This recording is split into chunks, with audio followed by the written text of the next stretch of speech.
Еще во второй половине XIX века у татар отсутствовала художественная литература для детей.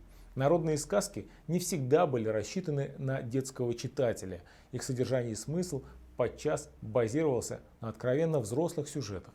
Не случайно они пользовались популярностью не только у детей, но и у вполне зрелых людей.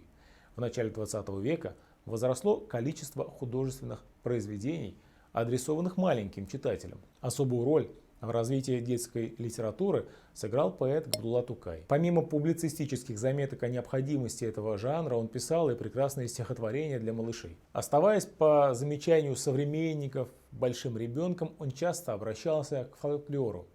Написанная им в 1907 году на основе народных легенд поэма «Шураля» стала классикой татарской литературы. Среди других авторов тех же лет были и Маджид Гафури, Сагид Сунчелей, Наки Сенбет, Наджиб Думави, Гали Рахим и другие.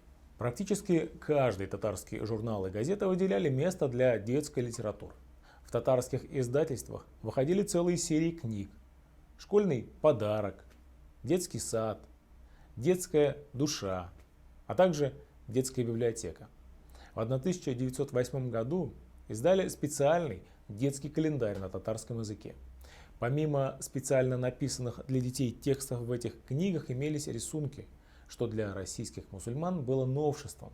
Словом, татарские дети, родившиеся в начале 20 века, получили совершенно иной книжный мир с рисунками, со стихами, со сказками на родном языке.